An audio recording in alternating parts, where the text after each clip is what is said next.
जी 119A2 start हो गया जी हमारा। अच्छा जी, आ जाए पेज नंबर 486 पे। ले अवे सेल्स एक कॉन्सेप्ट है, छोटा सा, बड़ा ही सादा सा कॉन्सेप्ट है। इसके अंदर होता ये है कि जैसे तनख्वाहदार तबका है मिसाल के तौर पे, तो वो किसी इलेक्ट्रॉनिक्स की दुकान पे जाता है, जाकर कहता है यार मुझे वॉशिंग मशीन लेनी और मैं इकट्ठे पैसे नहीं दे सकता, तो ऐसा है कि हर महीने में कुछ पैसे आपके पास रखवाता रहूँगा और जब मशीन के पैसे पूरे हो जाएंगे तो तुम मशीन मुझे डिलीवर कर दो। हाँ, लेकिन ये जो मेरे वाली मशीन है ये अलग करके अपने पास रख लो। मिसाल दे रहा हूँ, ठीक है। ना भी रखे तो अल्टीमेटली डिलीवरी तो उसने करनी ही है जब पैसे पूरे हो जाने हैं, ठीक है ना। तो ले अवे सेल्स में एंट्रीज अगर हम करें, अब ये 3 4 5 बच्चों को ही पढ़ाना है बस मैंने, बाकी सब बच्चे कह रहे हैं हाँ ठीक है रिसेंट टाइम टैग कर लेंगे, है ना, कुछ बचा ही नहीं। वैसे सचमुच अभी तक तो कुछ नज़र नहीं आ रहा मुझे। मैं कहता हूँ जी मैंने जनवरी के अंदर कैश पे कर दिया दुकानदार को, सॉरी मैं दुकानदार हूँ, मुझे कस्टमर ने कैश पे किया, मैं कहा जी 10 रुपये ये कैश ले लें और वो मैंने वॉशिंग मशीन लेनी है उसके लिए ये किस्त है, और लेट से ये 30 रुपये की वॉशिंग मशीन है, तो 30 रुपये जब पूरे हो जाएं तो मुझे मशीन दे देना, ठीक है। तो जब मैंने ये कैश रिसीव करना है सेलर ने, तो उसने cash debit contract liability credit कर लेना है। फिर 28 फरवरी को वो दूसरी किस्त ले आया, cash debit contract liability credit. फिर 31 मार्च को वो तीसरी किस्त ले आया और साथ ही लोडर भी ले आया। लोडर रिक्शा नहीं होता, लोडर, ठीक है, लोडर नहीं, लोडर। और कह रहा है पैसे पूरे हो गए, मेरी मशीन मुझे दे दीजिए। हमने कहा बिल्कुल, ये पड़ी है आपकी मशीन। कपड़ा उतारा, झाड़ा झूड़ा और छोटे इसके लोडर में रख दो, गाड़ी के अंदर, गाड़ी के अंदर, लोडर के अंदर रख दो ये मशीन। तो उसने कहा जी ठीक है जी रख देते हैं। तो हमने उस दिन जाकर कॉन्ट्रैक्ट लायबिलिटी डेबिट करके रेवेन्यू वॉशिंग मशीन का क्रेडिट कर लिया पूरे 30 रुपये। ले अवे सेल्स इसे कहते हैं जी। 3 साल का भी हो सकता है, फिर फाइनेंसिंग आ जाएगी बीच में। नॉर्मली ऐसा होता नहीं, नॉर्मली ऐसा होता नहीं, ये नॉर्मली ऐसे ट्रांजैक्शन इस तरह की होती हैं। बहरहाल अगर जब भी कभी आपके सिग्निफिकेंट फाइनेंसिंग कंपोनेंट आ जाए, जब भी साल से आगे चली जाए आपकी ट्रांजैक्शन, तो फिर सिग्निफिकेंट फाइनेंसिंग कंपोनेंट का ध्यान रखना है ट्रांजैक्शन प्राइस को डिटरमिन करते हुए, ठीक है। क्या कहते हैं यहाँ पे, रिटेलर्स ऑफनली routinely offer layaway sales arrangement to their low income group customers where customer are allowed to set aside a specific item in shop, अलग करके रखवा देते, and make payment on installments. The retailer retains custody of goods until customer pays full amount. Revenue from layaway sales is recorded when goods are delivered against full payment. However, अगर seller को लगता है अपने past experience की base पर कि ज़्यादातर ले अवे सेल्स जो हैं वो सेल बनी जाती हैं, तो वो रिकॉर्ड कर ले रेवेन्यू जब लेट से 90% तक। सिग्निफिकेंट डिपॉजिट को अकाउंटेंट सिग्निफिकेंट को 90% कहा करते हैं। अगर 90% पैसे आ जाएँ और उसका तजर्बा ये कहता है कि हमेशा ही ये ले अवे सेल्स जो हैं ये तो कन्वर्ट हो ही जाती हैं सेल में, तो जब सब्सटेंशियल अमाउंट आ जाए, सिग्निफिकेंट डिपॉजिट रिसीव हो जाए, तो वो फिर उस दिन भी रेवेन्यू रिकॉर्ड कर सकता है। एजेंसी सेल्स, ये आपको पहले भी बताया था, एक एग्जांपल की थी जब हम ट्रांजैक्शन प्राइस की डेफिनेशन पढ़ा रहा था आपको, तो मैंने आपको वहाँ पे पढ़ाया था किसी के बिहाफ के ऊपर अगर आपने कोई पैसे जो है वो कलेक्ट किए हैं तो वो आपका रेवेन्यू, उसको एजेंसी सेल्स कहते हैं। Agency sales under IFRS 15 when an anti Inzamam who is an agent satisfies a performance obligation. ये एग्जांपल है कि इंजमाम ने मुल्तान से नहीं, शेख रशीद ने पिंडी से आम भेजे हैं जिसको इंजमाम ने मुल्तान में बेचना है। उलट उलट हो गया थोड़ा सा, ठीक है। अब मिसाल के तौर पे 150 रुपये के आम शेख साहब ने भेजे, इंजी भाई ने उनको बेचा, 150 रुपये का बेचा, और इंजी भाई का तय हुआ था कमीशन कितने परसेंट, 10% करो यार, सीधी सीधी फिगर तो निकले, 5%, 15 रुपये, 15 रुपये, तो 150 का 15%, 10%, 15 रुपये जो है वो जनाब कमीशन इनकम आ गई इंजी भाई की। और बाकी क्या है, बाकी है payable to principal, payable to Sheikh Rashid. ठीक है जी, वो कितना बन गया जी, पढ़ो।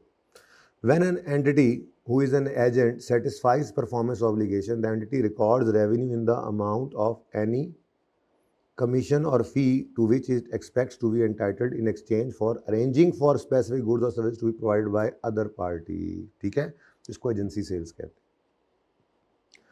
और sale with right to return, ये हमने पढ़ लिया हुआ है, कर लिया। In some contracts entity transfers control of a product to a customer and also grants customer right to return the product for various reason such as dissatisfaction with the product. ठीक है जी, तो उसके अंदर फिर क्या होता है, हमने goods expected to be return की बेस के ऊपर रेवेन्यू रिकॉर्ड करना होता है। ठीक है, और अगर अनसर्टन है कि क्या वापस आएंगी तो फिर सारे का सारा ही लाइबिलिटी बना लेते थे। हमने एक सवाल किया था जिसके अंदर बिल्कुल ही नया कस्टमर, बिल्कुल ही नया सेलर था। एक वो फिलिप्स वाला सवाल याद है ना, फिलिप्स वाला और कॉलेज वाला। तो एक सिनेरियो क्या था कि उसको पास्ट एक्सपीरियंस की बेस पर उम्मीद है कि इतने आएंगे, तो वो उम्मीद की बेस पे काम कर लेता। दूसरा केस क्या था, उसको पहली दफ़ा सेल कर रहा है, शायद पास पेपर का एक सवाल था, पहली दफ़ा सेल कर रहा है, उसको कोई एक्सपीरियंस नहीं है, तो फिर पहले दिन ही सारी लाइबिलिटी बुक करेगा। ठीक है, यही यहाँ पे लिखा होगा अगर आप रीड ओनली करना पसंद करें तो। इसको बिल एंड होल्ड अरेंजमेंट आपको पढ़ाया मैंने, एग्जाम्पल 3 में पढ़ा रहा हूँ। An entity enters into a contract with the customer on Yakam January X8 for sale of machine. An entity seller, मैं जे पीको हमारी एग्जाम्पल में था ना, पीको फैक्ट्री जो है उसने कस्टमर के साथ एक कॉन्ट्रैक्ट किया है कि वो उसको मशीन बनाकर बेचेगा और उसके साथ में उसके स्पेयर पार्ट्स भी। Manufacturing time for machine and spare parts is 2 साल लगेंगे इस मशीन को बनने में और पार्ट्स बनने में। मशीन बनानी है, मजाक है। ठीक है, upon completion of manufacturing entity demonstrates that machine and spare parts meet agreed upon specification on in the contract, कि जी जैसे उन्होंने कहा था वैसे ही मशीन बन गई है। और promise to transfer machine and spare part are distinct, और मशीन और स्पेयर पार्ट्स डिस्टिंक्ट है। और 31 दिसंबर X9 यानी कि 2 साल के बाद कस्टमर ने 5 मिलियन पे किया फॉर द मशीन और स्पेयर पार्ट्स, पैसे सारे दे दिए, लेकिन only takes physical possession of the machine, और स्पेयर पार्ट्स उसी के पास रखवा दिए। The 80% of 5 million is to be allocated to machine and remaining 22, मतलब कितना बनता है, 4 मिलियन। और अब 4 मिलियन जो है वो उसने मशीन के पैसे दिए कस्टमर ने, और 1 मिलियन यानी हमने एलोकेट कर लिया। अब although customer inspect the and accept the spare parts, customer requests that spare parts be stored at entity's warehouse because of its close proximity to customers factory। हमारी फैक्ट्री भी साथ ही थी, तो हमने कहा स्पेयर पार्ट्स वहीं रख लो। The customer has legal title to the spare parts and the parts can be identified as belonging to customer।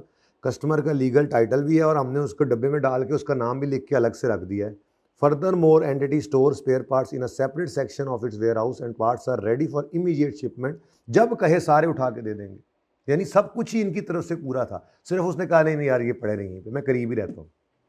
ठीक है, the entity expects to hold the spare parts for 2 to 4 years and the entity does not have ability to use spare parts और direct them to another, के seller जो है वो 2 से 4 साल तक इनको रखेगा और किसी और को दे भी नहीं सकता। यानी हर तरह से वो सिर्फ किसके हैं, बना भी दिए थे भी बिल्कुल एग्रीड अपॉन स्पेसिफिकेशन के, उसके हवाले भी कर रहे हैं, वो कह रहे हैं नहीं मैं साथ ही रहता हूँ, अलग करके रख दो। अलग रखने हैं तो उनको डब्बे में डाल के नाम रख के वेयर हाउस में अलग करके रखे हुए हैं। 2 से 4 साल तक रखना भी पड़ेगा, किसी और को देंगे भी नहीं।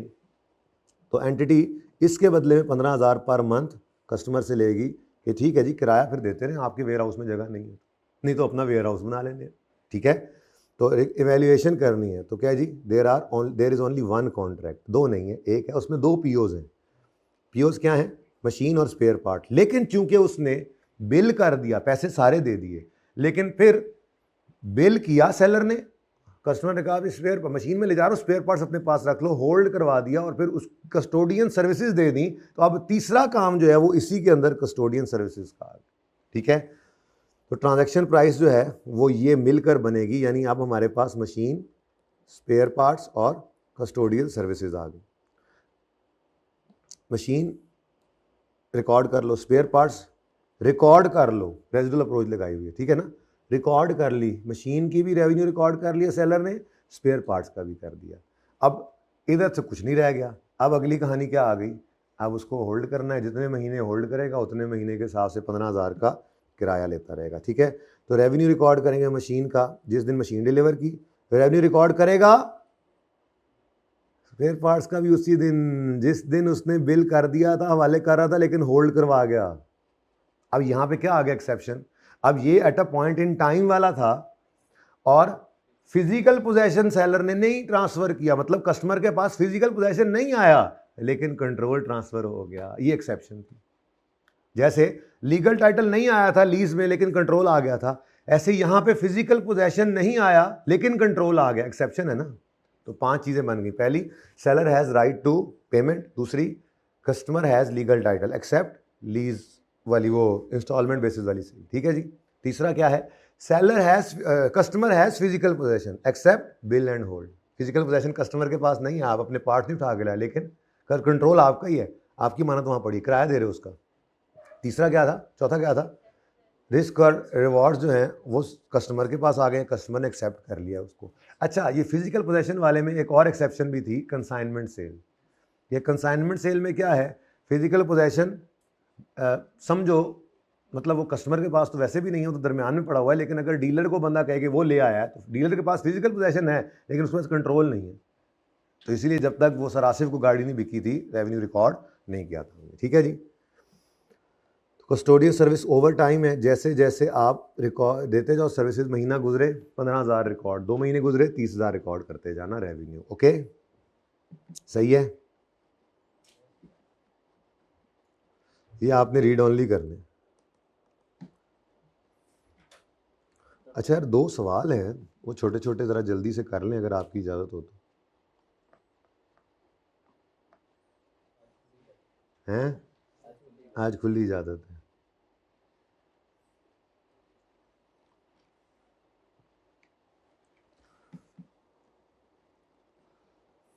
मुझे रह पता नहीं क्यों गए, कर ही लेते।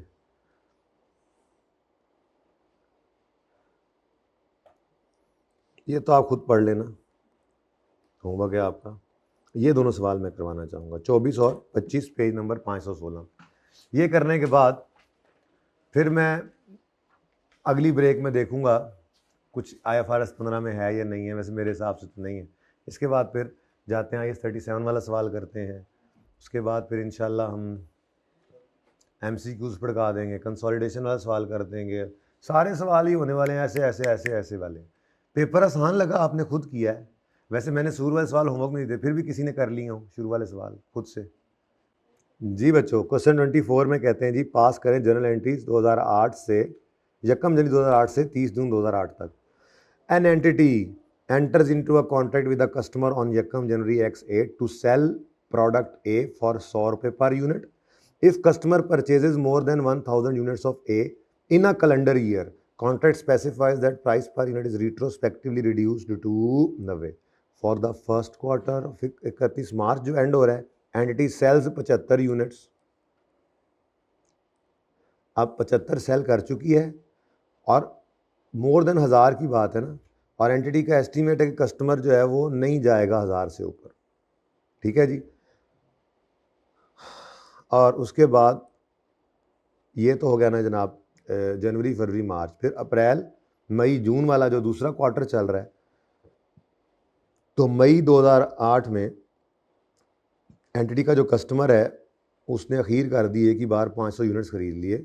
अब एंटिटी को खौफ बढ़ जाएगा, खौफ तो नहीं खैर कहना चाहिए, खुशी महसूस होने लग जाएगी, उम्मीदें बंध जाएंगी कि इस नए फैक्ट के इस नए फैक्ट की बत्ती में एंटिटी का अंदाज़ा है कि कस्टमर की परचेज अब बढ़ जाएगी। All transactions are on cash, refund भी सिर्फ तब होगा जब आपकी, ये वैसे ही बता दिया, बताने की ज़रूरत ही नहीं थी। अब जहाँ तक हो सके मैं उधर नहीं जाऊँगा, मैं बैठ के ही पढ़ा रहा हूँ, ठीक है ना, क्योंकि मगरिब तक आज पढ़ाना है आपको। उसके बाद अगर ज़रूरत महसूस हुई तो मगरिब के बाद भी मिल लेंगे, क्योंकि फिर बस ना, फिर ये है कि फिर बस मुझे ये बस तसल्ली दे के जाना कि हाँ कुछ अगर नज़र आ जाए तो फिर 1-2 घंटे की रिकॉर्डिंग कर देना, बस ये तसल्ली दे देना, फिर मैं जाने दूंगा, ठीक है, नहीं तो फिर मैं को नहीं जान देना जी। जनवरी से मार्च क्वार्टर की अगर बात करें तो अब मुझे डेट्स का नहीं पता, पूरे क्वार्टर के अंदर कितने यूनिट्स से सेल किए, 70 और बोलो 75, ठीक है 75 तो एंट्री बनी, कैश डेबिट 75 यूनिट्स का कैश डेबिट करके, क्योंकि ये यूनिट्स डिलीवर हो गए हैं, रेवेन्यू क्रेडिट कर लेंगे।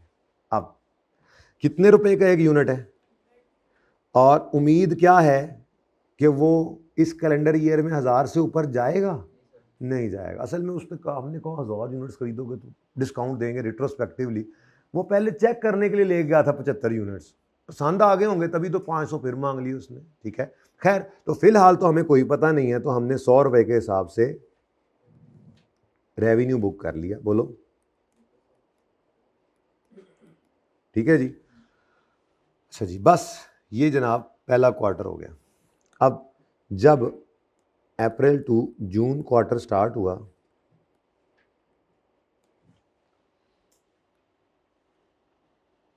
तो क्या हुआ जी, 500 यूनिट्स का ऑर्डर आ गया और बत्तियां भी बल गई, लाइट ऑफ, नया फैक्ट।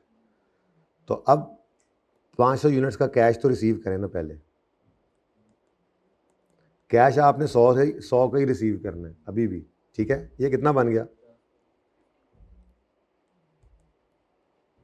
ठीक है जी। और उसके बाद अब रेवेन्यू क्रेडिट करना था, लेकिन पहले मैं कहता हूँ ज़रा कॉन्ट्रैक्ट लायबिलिटी क्रेडिट कर लें। आपको उम्मीद पड़ गई है ना कि जो यूनिट्स आज तक बिके हैं वो सारे के सारे डिस्काउंट वाले होंगे। इस 500, बल्कि यूँ कर लेते हैं, हम अलग अलग ही कर लेते हैं, ठीक है ना। इन 500 यूनिट्स के ऊपर इकट्ठा करने की जाए 500 यूनिट्स के ऊपर 10 रुपये का डिस्काउंट देना पड़ सकता है। ये कॉन्ट्रैक्ट लायबिलिटी बनाओ, बाकी तसल्ली से रेवेन्यू बना लो 90। और एक बैलेंसिंग भी निकाल लिया करो, इसी को बैलेंसिंग निकाल लो, टाइम ज़ाया ना किया करो जी। 45,000, ठीक है जी। और साथ ही आपको क्या करना पड़ेगा, यहाँ पर एडजस्टमेंट करनी पड़ेगी। भाई ठीक है, रिफंड वगैरह तो तभी होना है जब 1000 से ऊपर जाएगा, लेकिन हमारी तो अंदाजे की बुनियाद पे अकाउंटिंग हो रही होती है ना, तो अंदाज़ा चूंकि बदल गया है, तो ये सेल तो रिकॉर्ड ही आपने 90 रुपये के हिसाब से की है। देखो लिख ही देता हूँ, टाइम ज़ाया कर लो यहाँ पे, खैर है पर्चे में ना करना, ठीक है। 500 यूनिट्स की हमने रेवेन्यू रिकॉर्ड ही कित पे किया है, 90 पे, लेकिन ये तो 100 पे कर गए थे ना, तो इसको अब रिवर्स करना है, तो रेवेन्यू डेबिट कर दो और फिलहाल तो डिस्काउंट नहीं दिया, तो क्या करो, कॉन्ट्रैक्ट लायबिलिटी क्रेडिट कर दो। वो जो 75 यूनिट्स बेचे थे उन पे भी आप 10 का रेवेन्यू ज़्यादा रिकॉर्डेड था, उसको रिवर्स करो, 750 रुपया कॉन्ट्रैक्ट लायबिलिटी में रख लो, ठीक है जी। ये सवाल ख़त्म ये सवाल ख़त्म हो गया। यूँ कर लो, अज्यूम करो, बल्कि आगे सवाल को मैं बढ़ा दिया, एडिशन इन क्वेश्चन कर लेते हैं। कस्टमर ने 600 यूनिट्स थर्ड क्वार्टर में खरीद लिए। कस्टमर, ज़रा और पक्का हो जाए ये concept, customer purchased 600 units in third quarter, ठीक है जी। तो क्वेश्चन में एडिशन कर दिया हमने जी, एडिशन इन क्वेश्चन।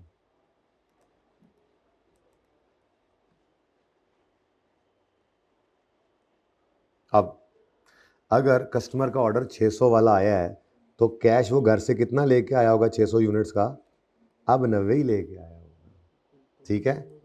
अब 90 ही लेके आया, लेकिन 90 भी नहीं लेकर आया एक और तरीका भी वो अलग भी कर लेते हैं कि फिलहाल चलो पहले ऐसे ही करते हैं, 90 लेकर आया, कितना, 54,000। उसके बाद ये तो आ गया, कैश डेबिट हो गया आपके जेब में, ठीक है। और कॉन्ट्रैक्ट लायबिलिटी से भी आप जान छुड़ाओ, बैलेंसिंग निकाल लेना, मेरा मशवरा है, ये बैलेंसिंग ही निकाल लिया करो हर दफ़ा, मेरा मशवरा है, आसान रहो ज़रा। ये पक्का है ना कि रेवेन्यू उम्मीद थी तो 100 पर, उम्मीद थी नहीं आएगा 100 पे रिकॉर्ड किया, उम्मीद है कि अब आ जाएगा तो 90 पे रिकॉर्ड किया, इसको बैलेंस ही रखो, आसान है, आसान है, कॉन्ट्रैक्ट लायबिलिटी बैलेंसिंग, ठीक है। तो इसको बैलेंस ही रख लेंगे। रेवेन्यू कितना रिकॉर्ड करोगे आप, 600 यूनिट्स का 90 के हिसाब से कितना, अब ये तो क्या हो गया, बैलेंस हो गया। अगर ये बैलेंस हो गया है तो यहाँ पर कोई कॉन्ट्रैक्ट लायबिलिटी, इस तरह की एंट्री में कॉन्ट्रैक्ट लायबिलिटी नहीं आई। वो जो मैं पहले दूसरी सोच रहा था ना उसमें आ रही थी, ठीक है। तो कर लेते हैं, मैं और के साथ दोनों एंट्रीज करवा देता हूँ, ठीक है। अच्छा, अब ये करने के बाद उसने कहा सच्ची याद आया भाई, ये तो आपने मुझे चलो 90 रुपये में बेच दिए, वो जो पिछले आज तक 575 यूनिट्स खरीदे हैं आपने तो कहा था कि उन पे भी डिस्काउंट देंगे। कहा हाँ कहा तो था, तो वो वापस करें। मैंने कहा अच्छा यार, तो हमने कॉन्ट्रैक्ट लायबिलिटी को बैलेंसिंग ही निकालना है। हम फिलहाल क्या करेंगे, हम अपनी जेब से कैश निकालेंगे। कितने यूनिट्स का, 575 यूनिट्स बेच चुके हैं आज तक, 75 ये और 50 ये, और 10-10 रुपए के हिसाब से कितना, 5000 ये उसको हमने पकड़ा दिया। चलो यार ये किराया तुम्हारा वापसी का, ठीक है, किराया उसका बन गया। ओके, अच्छा अब ये कर लें या फिर कंबाइन एंट्री करें, जैसे मैंने नियत की ही थी, लेकिन फिर मैं डर गया आप लोगों से और मैंने तोड़ के एंट्री कर दी। वैसे कंबाइन एंट्री, वैसे अब तो डरने की ज़रूरत नहीं है, आप अल्लाह खैर करे जो भी आ जाए ना IFRS 15 में से पासिंग मार्क्स तो ले ही लोगे, ठीक है, 100% ना भी आए तो। दूसरा तरीका क्या है, हम कहेंगे जी वो कैश लाया घर से ही, क्योंकि वादा था हमारा,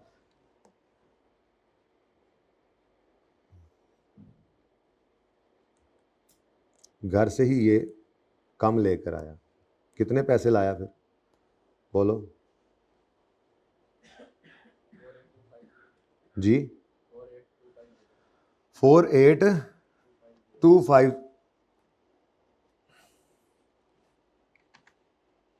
48,250 लेके आया, 48,250। और रेवेन्यू हमने रिकॉर्ड किया 600 यूनिट्स का 90 के हिसाब से 54,000, और बैलेंसिंग हमने कॉन्ट्रैक्ट लायबिलिटी को डाल दिया। ये उतना ही होगा जितना हमने इसमें स्टैंड किया हुआ था अभी तक। आपकी मर्जी है, जोन सी मर्जी अकाउंट एंट्री कर लो। ओके, ये हमने एडिशन कर लिया था थोड़ा सवाल। नेक्स्ट क्वेश्चन भी जरा देख लें जल्दी से। Entity sells a product to customer for 121 on 3 October that is payable 24 months after lapse of return period of 90। सुभान अल्लाह, 24 महीने में तो सिग्निफिकेंट फाइनेंसिंग कंपोनेंट आ ही रहा है, लेकिन बीच में क्या पड़ रहा है, 24 महीने कहाँ से शुरू हो रहे हैं, जब 90 दिन, ये 3 महीने भी हैं, 25, 24 और 3 जो है वो 27 महीने। एक तरह से ये मामला चल रहा है कि 3 महीने तो हमने उसको कहा तुम्हारे पास राइट टू रिटर्न है, जब 3 महीने पूरे हो गए तो हम समझेंगे अब तुमने एक्सेप्ट कर लिया। वो जो आपको परवेज लिमिटेड वाली एग्जाम्पल नहीं की पढ़ना कंसाइनमेंट सेल में, उसमें ऐसा ही है, इस तरह की बात ही। एक टाइम देते हैं कि उस तक रिटर्न कर दो, नहीं करोगे तो हम समझेंगे कि तुमने रख ली और फिर हम अपनी सेल बुक कर लेंगे, ठीक है। खैर, the product is new and entity has no relevant historical evidence of product return और other available market evidence, therefore entity concludes that risk and reward will transfer only on expiry of return period. The cash selling price of product is 100 and cost of inventory is 80. The entity has year end of 31 December, contract में implicit rate है 10%। Comment शमेंट आप खुद कर लेना, मैं question के working करूँगा पहली, जो मेरी मशहूर ज़माना वर्किंग थी। डेट, अच्छा मुझे बताओ गुड्स पहले हैं या कैश पहले है? कैश पहले गुड्स बाद में तो लाइबिलिटी, गुड्स पहले डिलीवरी पहले कैश बाद में तो एसेट।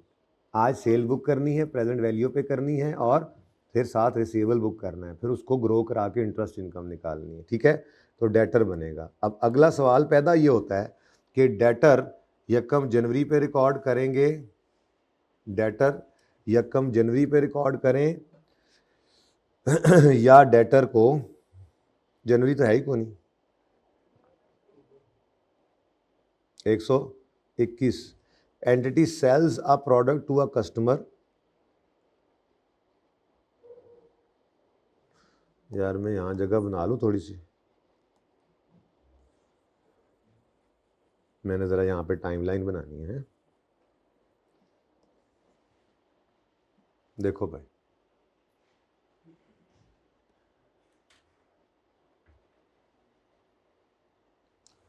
20x 7 है, 20x 8 है, आगे भी जा रहे हैं यार, 20x 9 है, फिर कढ़ो इनू, ये होमवर्क था मिट गया भूल ना जाना। तो ये ज़रा मेरी वर्किंग में ना घुसें आप प्लीज़, आप ज़रा इधर तशरीफ़ लाएँ, ठीक है जी। तो ये कहानी है जनाब। फ़िलहाल तो इन 3 साल्स पे मेरा ये कॉन्ट्रैक्ट फैला हुआ है, ठीक है जी। जी जी नहीं, 3 अक्टूबर यहाँ पे आता है, मतलब अक्टूबर हो गया ना, और 3 अक्टूबर को यकम अक्टूबर ही कहते होते हैं, कोई ऐसा मसला नहीं, ठीक है। तो ये 3 महीने हैं, ये 3 महीने यहाँ पर लैप्स होंगे, तो सेल इस दिन बुक होनी है, डिलीवरी इस दिन है। ये ना कहना कि जिस दिन, राइट, देखो ना, जिस दिन हम सेल बुक करते, जिस दिन हम गुड्स डिलीवर करते थे, उस दिन तो हमने कभी नहीं कहा था कि आज सेल होगी, उस दिन तो हम लाइबिलिटी बुक करते थे, अनलेस कि हमारा एक्सपीरियंस कहता होता कि इसमें से कुछ वापस आएंगी, ज़्यादातर नहीं आएंगी। तो जब हमारा एक्सपीरियंस नहीं है, पास्ट एक्सपीरियंस, तो 3 महीने तक हम एक यूनिट की भी सेल बुक नहीं कर सकते। तो इस दिन डिलीवरी है, तो इस दिन आपने जो है वो कंट्रोल ट्रांसफ़र किया, इस दिन आपने रेवेन्यू रिकॉर्ड करना है। अब डिलीवरी इस दिन होनी है, और इसके 2 साल के बाद आपको पैसे आ जाएंगे। तो हमारा सवाल शुरू कहाँ से होगा? 1 जनवरी x8 से। इस दिन हमने जो है वो सेल बुक करनी है, सेल प्रेजेंट वैल्यू पे बुक करनी है, जो कि उसने बताई हुई है। वैसे आप अगर 121 भी गिवन है ना, तो आप उसको डिस्काउंट करके देख लेंगे, तो 1.1⁻² करके देख लें, जो 100 ही आना है, चेक कर लें बेशक। और वो उसने बताया होता कैश सेल प्राइस ये है, ना बताया होता तो हम इसे निकाल लेते। उसके बाद फिर 31 दिसंबर x8 पर इंटरेस्ट इनकम आएगी 100 के ऊपर 10%, 10 और 110 पे आप पहुंच जाएंगे। और उसने क्या कहा हुआ है जी आपको कि एंट्रीज कर दो, अच्छा डिस्कस करना है, चलो फिर मैं यूं कर लेता हूं, मैं आपको एंट्रीज कर देता हूं, फिर आप डिस्कस करो। 31 अक्टूबर x7 पर आप एक एंट्री करोगे जो आपको बड़ी अच्छी तरह से आती है। वो एंट्री क्या है? इन्वेंट्री विद कस्टमर डेबिट और इन्वेंट्री इन हैंड क्रेडिट, और कॉस्ट 80 उसने बताई थी, तो ये एंट्री 80 से पास कर लो। फिर 1 जनवरी को या 31 दिसंबर, जो भी कह लें, मुझे उससे कोई लेना देना नहीं है, ये एक ही बात है। बहरहाल मैं इस पर बहस नहीं कर रहा इस वक्त। 3 महीने जब एक्सपायर होंगे, तो उस वक्त आपने डेटर डेबिट सेल क्रेडिट करना है। ये वहाँ से वर्किंग हुई पड़ी। अभी छोटी छोटी बातें ज़रा कर ले, बंदा तसल्ली हो जाती। ये 100 रुपये पे आपने एंट्री पास कर ली, लेकिन साथ ही आपने कॉस्ट ऑफ सेल डेबिट करनी है 80 से, और इन्वेंट्री विद कस्टमर को ही क्रेडिट कर देना। अब इन्वेंट्री इन हैंड कुछ भी वापस नहीं आया, ऐसे ही है ना? ये तो निकल गई थी ना, जो जिसके पास पड़ी थी, अब वो भी समझो वहाँ से भी अब निकल गई। हमारी इमानत पड़ी थी, अब वो हमारी इमानत नहीं रही, अब वो कस्टमर की हो गई, ठीक है। तो ये 80 आ गया, और ईयर एंड के ऊपर जाके आपने इंटरेस्ट की एंट्री कर लेनी है 31 दिसंबर x8 पर। हाँ सही है जी, interest debtor debit interest income credit, कितने से जी? 10। और ठीक है, तो ये जनाब आपका क्वेश्चन नंबर कौन सा 24 है, और नीचे वाला 25, ठीक है जी। भाई कितनी देर की रिकॉर्डिंग हो गई? अभी तो चलने, पॉज करें ज़रा, चलें जी। अब आ जाएं ज़रा रीसेंट अटैम्प्ट के ऊपर।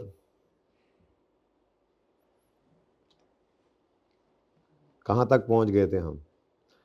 9th हो गया, 8th हो गया, ये 7th है, इसको कर लेते हैं।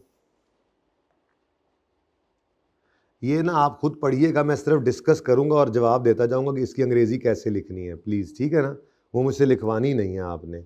मैं आपको ये सवाल करवाऊंगा, ये वाला, इस बड़ा इंपॉर्टेंट सवाल है, और इस सवाल का बहुत ही आसान वर्जन वो आपके असल में क्लासेस के दौरान रहा हुआ है। मैंने होमवर्क दिया था, फिर डिस्कस नहीं हुआ था, तो वो कर देता तो आप इसको ज़्यादा आसानी से कर लेते। अब वो नहीं किया तो ये कर लेंगे, तो फिर आपको वो मैं होमवर्क में दूंगा। एक सवाल के अंदर इसी तरह से वारंटी का था मामला, मैं दिखाऊंगा। फ़िलहाल ये कर लें, मुश्किल वाला सवाल पहले करते हैं, ठीक है। लेकिन उससे पहले अब ये लेंथी सवाल तो ये 3 ही थे। ये लेंथी बड़े सवालों में ये था, रेवेन्यू हो गया, फाइनल अकाउंट्स हो गया, और ये आखिरी बड़ा सवाल है। उसके बाद सारी चुने चुने सवाल हैं। इंशाल्लाह असर से पहले पहले कोशिश करके इनको फड़का देंगे। असर के बाद जो हमने मिलना है ना, तो उसमें फिर वो जैसे छोटी छोटी चीज़ें हैं बेटा, जैसे IAS 12 के अंदर परसेंटेज में रेकन्सिलेशन बनाना कभी मांगा नहीं है उसने, लेकिन मांग सकता है। ऐसे ही कोई छोटी मोटी चीज़, कोई MCQ रह गया, कोई कहीं पे कुछ, कोशिश करेंगे कि असर से पहले ये लपेटा जाए। है तो वैसे मुश्किल, पर नामुमकिन तो नहीं है। कोई नहीं, असर से मगरिब फिर हो जाएगा, और जो कुछ रह गया थोड़ा बहुत तो फिर थोड़ी हिम्मत मार लेंगे। आखिरी दिन करके बंदा कह लेता है चलो मगरिब के बाद भी मिल लेते हैं। वैसे कोशिश यही करेंगे कि मगरिब से पहले ख़त्म कर दें। थोड़ा सा डिले, आधा घंटा 15 मिनट करना पड़ा तो अपनी जमात कर लेंगे। इमाम भी अल्लाह मुझे दे देते हैं, तुमने कल नहीं मानी थी ना, देखा है। आ जाए जी, ये क्वेश्चन कर लें।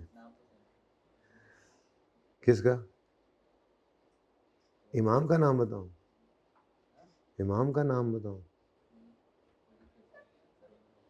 तो सर उमर थे। हाँ, discuss how above issue should be dealt with in financial statements of WL for the year 30 June 24। Support your answers in the context of relevant IFRS। For the purpose of this question assume that today is 1 सितंबर 2024। ठीक है जी, year and है 30 जून 24, तो जुलाई अगस्त गुजर चुका है। ये नहीं कह सकते कि ये डेट ऑफ ऑथराइजेशन है, इसके बाद भी हो सकती है डेट, बस हम इस दिन खड़े हैं। डेट ऑफ ऑथराइजेशन इसको कभी भी नहीं ले लेना जब तक कि वो खुद कह ना दे कि यही date of authorisation for issuance है। Weekday Limited is currently in process of finalising its financial statements for the year 30 June 2024। Following matters are under consideration. Number 1, on 1 January 24 WL acquired entire shareholding of ETA. The purchase agreement includes contingent consideration of 90। contingent consideration किसे कहते थे याद है? किसे कहते थे कि अगर सब्सिडरी ने अच्छा परफॉर्म किया, इसकी एंट्री हम किया करते थे इन्वेस्टमेंट इन S debit contingent consideration payable credit, liability लिखते थे हम, ठीक है, लाइबिलिटी क्रेडिट, ठीक है। और ये हम रिकॉर्ड किया करते थे इस दिन जो फेयर वैल्यू होती थी इस कंसीडरेशन की, जो कि सवाल में गिवन होती थी, ठीक है। अच्छा, वो कहता है कंटिंजेंट कंसीडरेशन 90 है, 90 पे नहीं रिकॉर्ड करते थे बल्कि फेयर वैल्यू पे करते थे, जो मुझे नहीं पता, लेकिन एंट्री ये होती थी इस दिन, जिस दिन हमने खरीदा ईटा को, इस दिन इसकी फेयर वैल्यू क्या है कंटिंजेंट कंसीडरेशन की, ये नहीं पता, पर कंटिंजेंट कंसीडरेशन कितनी है 90, वो उसने बता दी। याद है ना, ये इतने पैसे देंगे इसका वादा करते थे, उस वादे वाली अमाउंट को नहीं रिकॉर्ड करते थे, बल्कि सवाल हमें कहता था कि आज इसकी फेयर वैल्यू इतनी है, और फिर ईयर एंड पे जाके उसकी फेयर वैल्यू चेंज हो जाती थी। Payable if EL achieves a specified target profit in next 12 months. At the acquisition date, it was not probable that EL would meet this target. बेशक ना probable हो, ये कौन सा IAS 37 लग रहा था कि probability होगी तो रिकॉर्ड करेंगे। हमें तो बस इतना पता है कि ये है तो है, कोई ना कोई फेयर वैल्यू, नहीं probable तो लेट से 90 रुपये देना है तो 10 रुपये कर लो, थोड़ी सी फेयर वैल्यू निकाल लो, पर है ज़रूर, probable नहीं है, पर इम्पॉसिबल तो नहीं, अनपॉसिबल तो नहीं लिखा हुआ। प्रॉबेबल नहीं है मतलब हाई चांस नहीं है, पर कुछ चांस तो होगा ना। तो यहाँ पर तो कंटिंजेंट लायबिलिटी को भी रिकॉर्ड कर लेते थे हम कंसोलिडेशन में। तो भाई रिकॉर्ड तो होना है, 90 पे नहीं होना, कितने पे होना है वो नहीं पता। लेकिन देखो ना, अब 30 जून तक आते आते 6 महीने, EL has attend 60% of this target with in 6 months and it is now probable that target would be achieved. अब अगर ऐसा हुआ है तो जो फेयर वैल्यू इस दिन थी ये उससे कुछ बढ़ गई होगी, बढ़ गई होगी, तो उसकी एंट्री हम क्या किया करते थे, हम इस लायबिलिटी को बढ़ा लेते थे और उसमें हम वर्सेस वाली कैलकुलेशन करते थे। याद है कि ये 4 पे पड़ी है, इसको उठा के 6 पे ले जाओ तो 2 से बढ़ा लो, ऐसे ही है ना। तो ये भी नहीं पता, लेकिन उसके बाद जो डेबिट होता था वो कहाँ पर एंट्री मारते थे हम, CRE, या फिर एडमिन एक्सपेंस कह लें अगर PNL का सवाल कर रहे हैं तो ये चूँकि उसने फिगर्स नहीं दी थी तो काम यही होना था, ये एंट्रीज मैंने कर दी, आपने इसकी डिस्कशन करनी। आपने ये कहना है कि IFRS 3 और 10 ना लिखो, IFRS 3 और 10, आप ये कह दो कि जब हमने सब्सिडरी को एक्वायर किया है तो कंटिजेंट कंसीडरेशन की फेयर वैल्यू पर उसको रिकॉर्ड करना है इन्वेस्टमेंट में, इन्वेस्टमेंट इन एसोसिएट डेबिट। अंग्रेजी बोलूँ, on 1st January 24 when WL has acquired ITA, it will record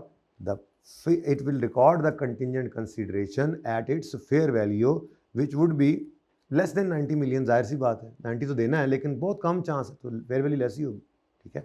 and at the year end this liability will be remeasured and as the chances are now more than 60%, या जो भी अंग्रेजी देख लेना, therefore a fair value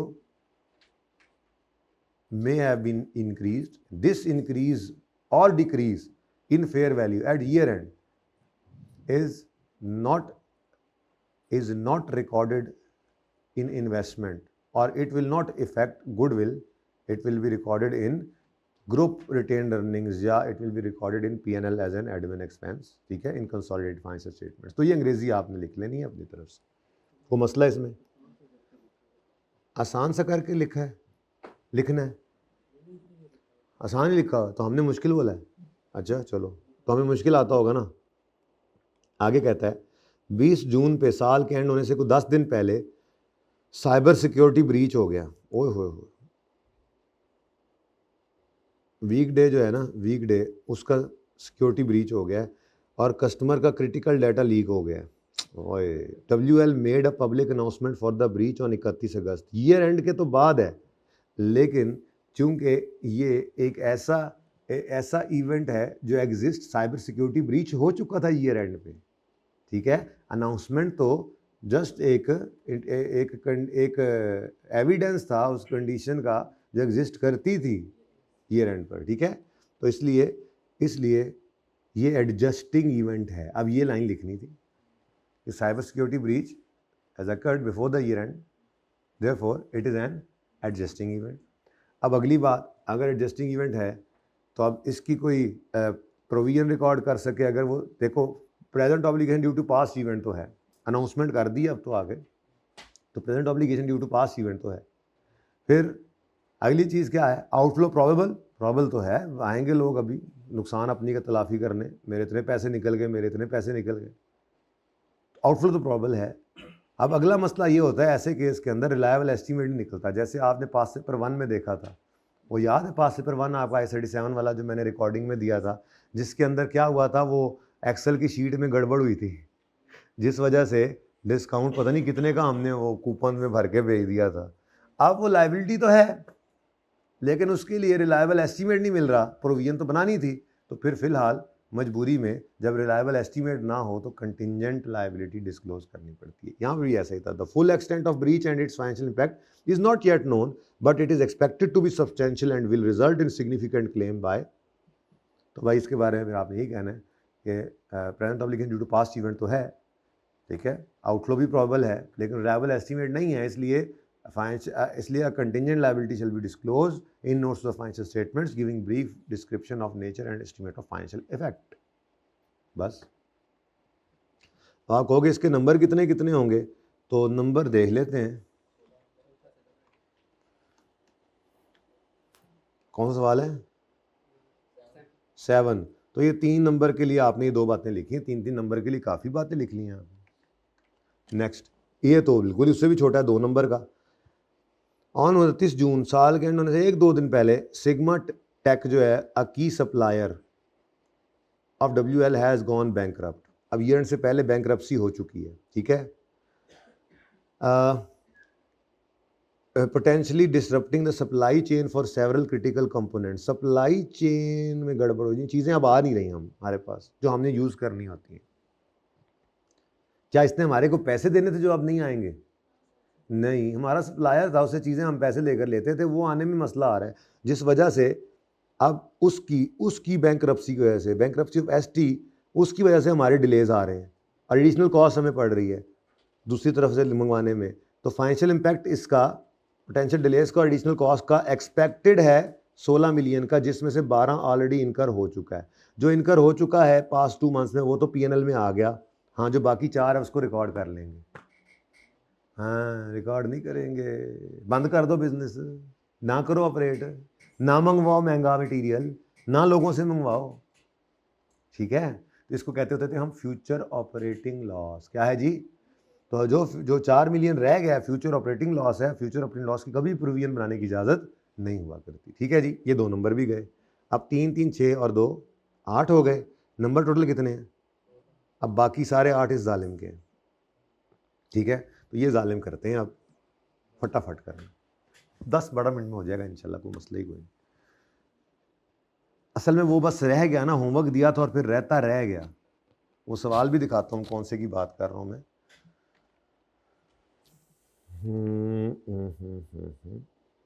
ये मैं देख रहा था, मैंने कहा कि मैंने नहीं कराया, मैं देखने गया, तो ये मैंने साथ लिखा हुआ था होमवर्क, ठीक है। तो होमवर्क दिया तो फिर करवाया नहीं। ये आसान सवाल था निस्बतन इससे जो अब वाला है, तो अब वाला करवाता हूँ। तो ये अब होमवर्क ही है, ठीक है। इन केस को मसला हो, मुलाकात तो इंशाल्लाह नहीं होगी, अल्लाह करे ना ही हो भी जाए तो अच्छी बात है, ना भी हो तो आप जूम मीटिंग में आके भी इसका पूछ सकते हैं, अगर कोई आपको इससे सवाल होगा इसमें से, ठीक है। हो गया था ये, चलो सुभान अल्लाह, अगर ये हो गया था तो फिर वो भी अल्लाह ने चाहा तो हो ही जाएगा, ठीक है। WL sells product Leo with 1 year warranty. The warranty arrangement with manufacturer Kappa Tech is as follows. चाय है? मैंने तो नहीं मंगवाई थी, ढक के रख दो, ढेर से जगह कोई नहीं। गला तो कहता है कुछ हो सूदिंग, लेकिन वो सूदिंग मंगवाया सी नहीं। अच्छा जी, अब वो कह रहा है जी भाई यहाँ पर मामला क्या हो गया। मामला यहाँ पर है कुछ इस तरह से कि हम WL हैं और हमारा कस्टमर है, ठीक है जी। WL है और कस्टमर है। WL 1 ईयर वारंटी देता है, WL 1 ईयर वारंटी देता है। हम WL है ना, देखो WL, ओके, हम 1 ईयर वारंटी देते हैं। अच्छा, वारंटी अरेंजमेंट हमारे मैन्युफैक्चरर के साथ क्या है? If defect arises in the first 6 months, WL is responsible to customer for repairing और रिप्लेसिंग द आइटम। तो WL कस्टमर की तरफ लाइबल है। WL then submits the detail of warranty claims to KT which reimburses 75% of cost incurred by तो manufacturer Kappa।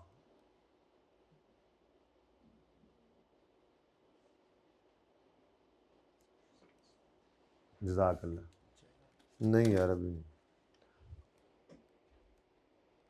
लो जी, kappa कौन है? Manufacturer. Manufacturer फिर 75% जो है वो रीइंबर्स कर देता है। हम कौन है? इधर देखो, हम WL है ना जी, हम तो WL है, ठीक है।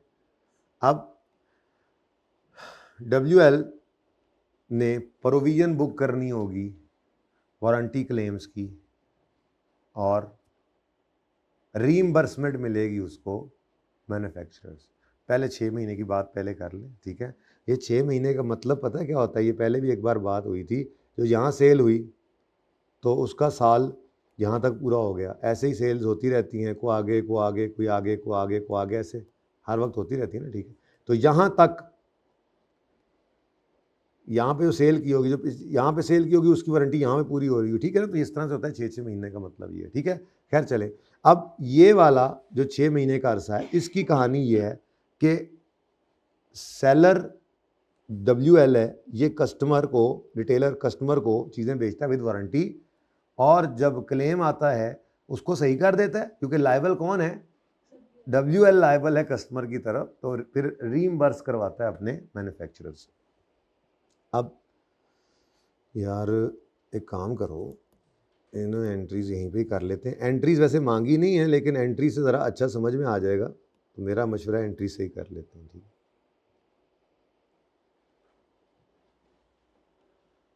है। ले जी, ये पिलर बन गया है। हाँ जी, अब फर्स्ट 6 मंथ्स की बात कर रहा हूँ मैं फ़िलहाल, ठीक है, ओके। First 6 months.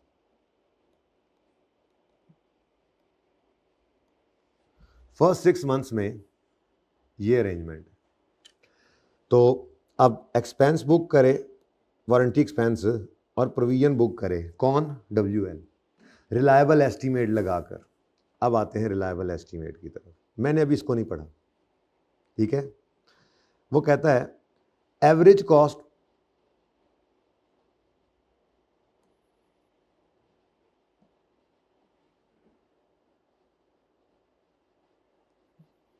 ठीक है ना। अभी मैं सिर्फ फर्स्ट 6 मंथ्स को देख रहा हूं, मैंने बाकी पढ़ाया ही नहीं। अच्छा, average cost of repairing each minor and major defect is इतने एंड इतने पर यूनिट रिस्पेक्टिवली, और प्रोबेबिलिटी ऑफ क्लेम जो है वो ये है।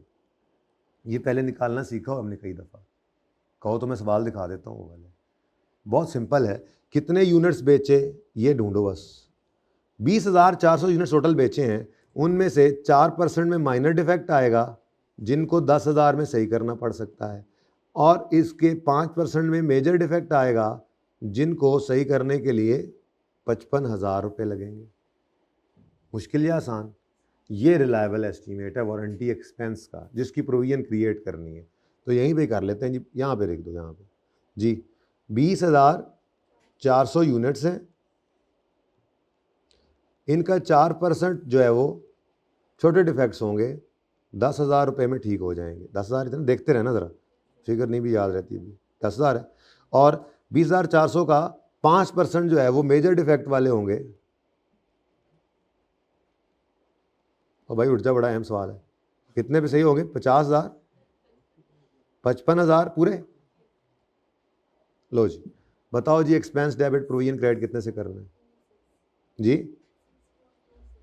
64, वारंटी एक्सपेंस आ गया 64,000 में बता दो, मिलियन बता दो, ठीक है। तो ये जनाब एक्सपेंस डेबिट प्रोविजन क्रेडिट हो गया, ठीक है जी। कोई मसला? बोलो बोलो तो जी। अभी नहीं, मैंने सिर्फ प्रोविजन बुक की है अभी मैंने अगला पॉइंट ही ना पढ़ा, मैं स्टेप बाय स्टेप बोल रहा हूँ ना, ठीक है। अच्छा, ये जनाब मैंने एक्सपेंस डेबिट प्रोविजन क्रेडिट कर लिया, अभी तो मैं इसको भी नहीं छोड़ रहा। अब मैंने इसको पकड़ा,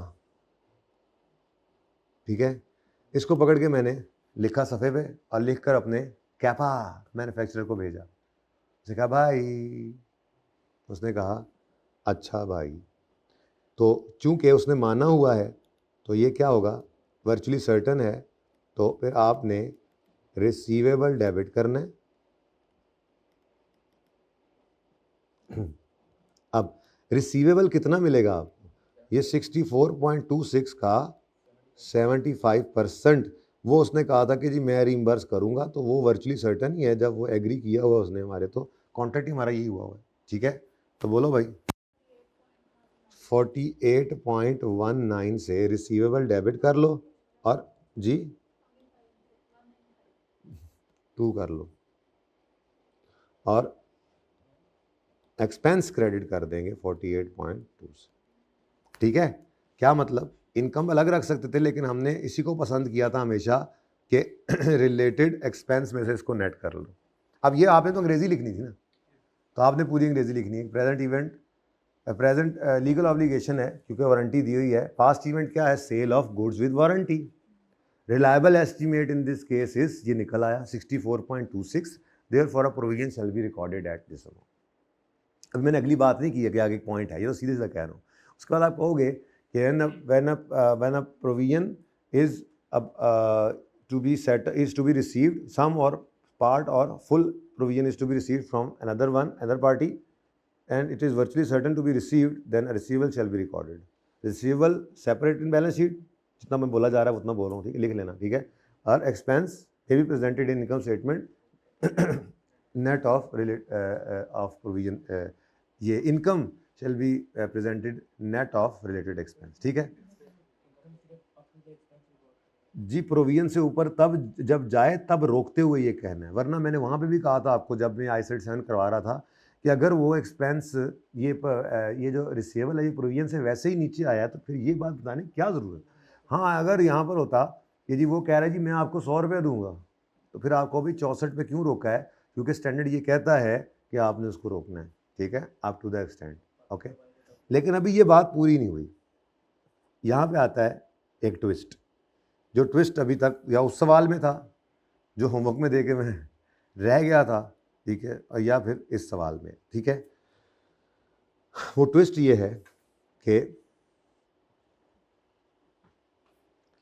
ये जो एक्सपेंस है ना जी, एक्सपेंस यहाँ पे कर लेते हैं, ये एक्सपेंस तो हमने किया था ना बुक। अब आपको प्रोविजन के लेजर का कुछ अगर याद हो ना थोड़ा बहुत, तो प्रोविजन का लेजर कुछ ऐसे बनता था, वारंटी का, वारंटी एक्सपेंस का, प्रोविजन फॉर वारंटी का लेजर अगर मैं बनाऊं तो उसका लेजर क्या बनता था? मैं भाई अज्यूम करूंगा ओपनिंग है या नहीं है, छोड़ो, एक्सपेंस कितने 64.26। अब ओपनिंग में लेट से मेरा जीरो है, कोई नहीं था, नहीं ना सवाल में कहीं पे, ठीक है, पता नहीं ऊपर लिखा हो मैंने, नहीं है तो नहीं है बस। अब कुछ वारंटी इनकर हो जाती थी, यानी हम मोबाइल सही कर देते थे, तो उसकी एंट्री क्या होती थी? Provision for warranty debit cash credit. तो ये भी तो एक एंट्री हुआ करती थी, जरा चेक करें कहीं ये सवाल में गिवन है। वो कहता है the total repair cost for first 6 month claimed incurred by WL were 36 million, यानी कि 64 का जो क्लेम रिकॉर्ड किया था उसमें से 36, तो इसका मतलब ये हुआ कि अब क्लोजिंग प्रोविजन कितनी नज़र आएगी, जो कि हम बैलेंस शीट नहीं बना रहे, कितना 28.26, ठीक है। अच्छा, अब ये जो है ना, ये जो एंट्री है, मैं तो एंट्री करके दिखानी थी, ये बेसिकली आपकी प्रोविजन डेबिट और कैश क्रेडिट है, कितनी 36। तो अब आपने जब प्रोविजन की बात करनी है ना जी, तो आपने ये कहना है कि प्रोविजन 64 बनती थी, प्रोविजन बनी है, ये प्रोविजन बनी है, और ये प्रोविजन क्या हो गई है? यूज हो गई है। क्या हो गई है? याद है नोट, ये प्रोविजन यूज हो गई है। इसका मतलब ये हुआ कि प्रोविजन अभी जो मजीद बनने से रह गई है वो कितनी है, जो अभी रिकॉर्ड कर लेंगे। मतलब अगर आप यूं कहें मैंने इतनी प्रोविजन बनाई, तो इतनी तो फिर इनकर हो चुकी है, कैश वाली तो रिकॉर्ड कर ही ली होती है उसने, तो ये तो फिर, तो ये एक नेट करके जिस तरह से भी वर्किंग करेंगे देख लीजिएगा, वो कोई मसला नहीं है, ठीक है। अच्छा, अगली बात, जो रिसीवेबल था वो कितना था? 48.2। इसके बारे में क्या कहता है?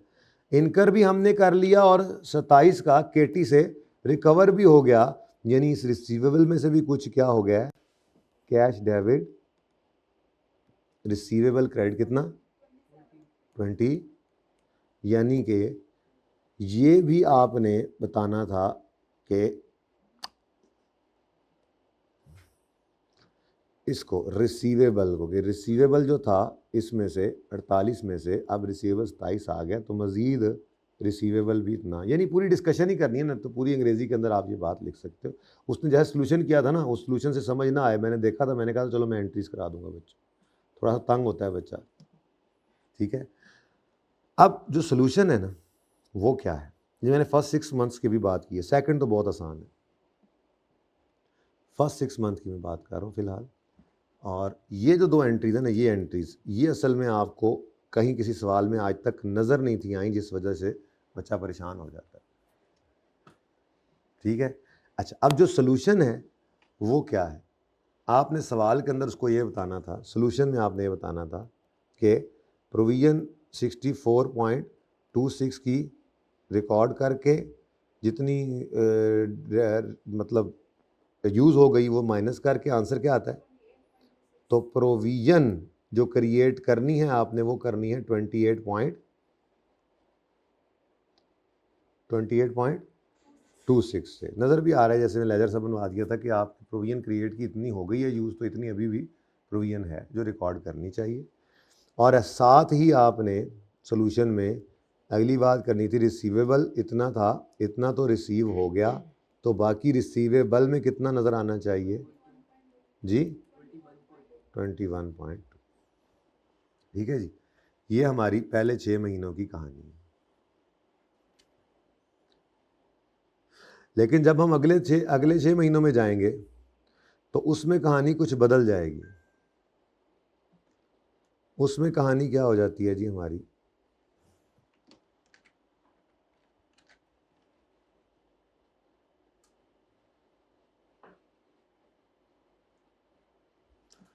इसमें कहानी कुछ ऐसे है।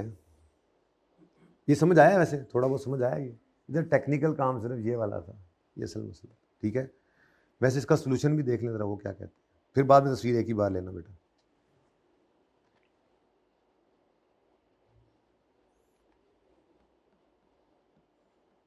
जो मैंने देखा एंट्री से, मैंने कहा यार इतने तो मारा जाना है। ये वाली बात अंग्रेजी में लिख देना, यहाँ से पढ़ लेना। अब ये 28.6 आपको मैंने लिखा, लेकिन एंट्री से ज़रा आसानी से समझ आ गई, तो बस इसको यहाँ से पढ़ लेना एक बार अब, ठीक है। ओके, नहीं नहीं 1 मिनट रुक जाए, मैं ये पूरा कर लूँ सवाल, फिर पार्ट 2 शुरू करें। अच्छा, उसके बाद ना जी लास्ट 6 मंथ्स बहुत आसान थे, क्योंकि लास्ट 6 मंथ्स के अंदर वो कहता है अगर डिफेक्ट आएगा तो KT is responsible to customer, WL is not, ये भी कोई नहीं बल्कि बारोबार, ठीक है।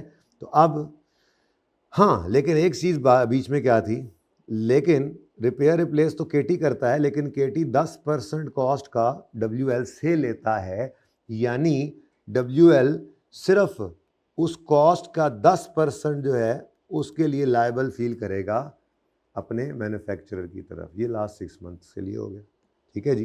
तो ये तो बहुत आसान हो गया, इसमें तो बहुत सिंपल है। एक्सपेंस डेबिट, प्रोविजन क्रेडिट जो करेगा, पूरी अमाउंट पहले पकड़ो। एक्सपेंस अगले 6 महीनों का होगा कितना, वो कहता है जी ये परसेंटेज है, तो वही 20,400, ये during the year. WL sold a total during the year 30 June, sold a total of इतने यूनिट्स, तो 20,400 में फिर 7% लगाओ और वो 10 से मल्टीप्लाई करोगे, 11 लगाओ और वो 55 से, ठीक है। लेकिन ये तो वो क्लेम्स हैं जो, क्या नाम था उसका, KT ने खुद ही करना है काम। हाँ, इसका 10% वो लेगा WL से, तो WL को प्रोविजन किसकी क्रिएट करनी चाहिए, इस 10% की, मोबाइल वाले भाई, ठीक है जी। तो 20,400 यूनिट्स हैं, अगर माइनर डिफेक्ट हो तो वो 7% होंगे, इनटू 10,000, और अगर मेजर हुए तो कितने होंगे, 11% और 50,000, 55,000, ठीक है। जो भी आंसर आए उसका 10%, बल्कि बता दो इस, चलो कर ही दो, इंटू 10% जी 13.77। तो भाई WL सिर्फ इतनी प्रोविजन बुक करे, 13.77, ठीक है जी। अब ये बात भी सुन लो, कहता है कि KT ने क्लेम कर लिया है 7, तो इसका मतलब बनता है जो हमने प्रोविजन बुक किया 13, जिसमें से क्लेम हो गया 7, तो ये प्रोविजन ना इसने यूज़ करवाई थी जालिम ने इसमें, ठीक है। तो प्रोविजन डेबिट करके कैश क्रेडिट कर दो, ठीक है, कितना, ठीक है। अब आपने, असल में सवाल तो ये था ऊपर वाला, ये नीचे वाला काम हुआ है ना, इसने परेशान किया बच्चों को, तो कोई बात नहीं बेटा, बाकी तो सवाल ठीक ही था ना। असल में तो ये था, प्रोविजन I-37 की अगर बात करें, लेट से प्रोविजन क्रिएट करनी है, तो आप आपको कहना चाहिए था कि पहले 6 महीनों में प्रोविजन क्रिएट होनी चाहिए थी, प्रोविजन बुक होनी चाहिए थी 64.26 की, और अगले 6 महीनों में 13.77 की। लेकिन चूंकि पहले साल में कुछ प्रोविजन जो बुक हुई वो इनकर हो गई, वो पैसे लग गए, तो वो नेट करके अब ये प्रोविजन बुक कर लें, और अगले 6 महीनों में भी ऐसे ही है, ठीक है। और बीच में रिसीवेबल वाली कहानी है, तो रिसीवेबल के साथ भी वही वाला मामला था। अब प्रोविजन भी नेट कर लो, ठीक है जी।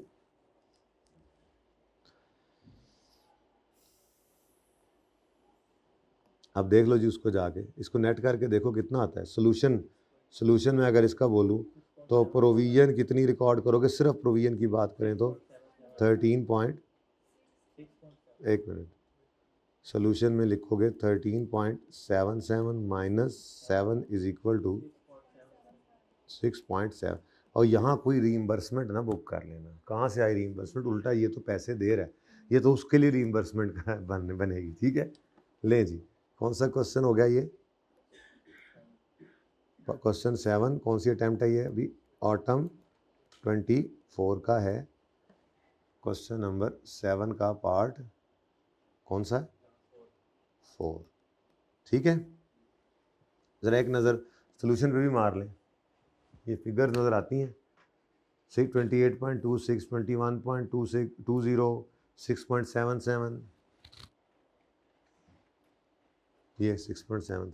तो प्लीज़ इसको एक बार पढ़ ज़रूर लीजिएगा। समझा मैंने दिया, पढ़ ज़रूर लीजिएगा। ठीक है, ओके।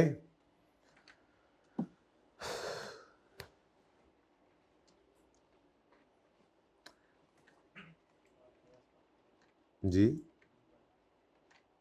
ये देखो, अब इसके अंदर भी कुछ ऐसा ही मामला है कि टीएल 12 महीने की वारंटी देता है और पहले 8 महीने और फिर 4 महीने का फ़र्क है। तो ये कर लीजिएगा, नहीं किया था तो अब कर लीजिएगा, हो गया तो बहुत अच्छी बात है। चलें जी, अब थोड़ा सा और आगे चलते हैं। एमसीक्यूज़ फड़का देते हैं, ज़रा थकावट महसूस हो रही है। आप पार्ट A2 हो गया है ना, तो पार्ट A3 शुरू करें।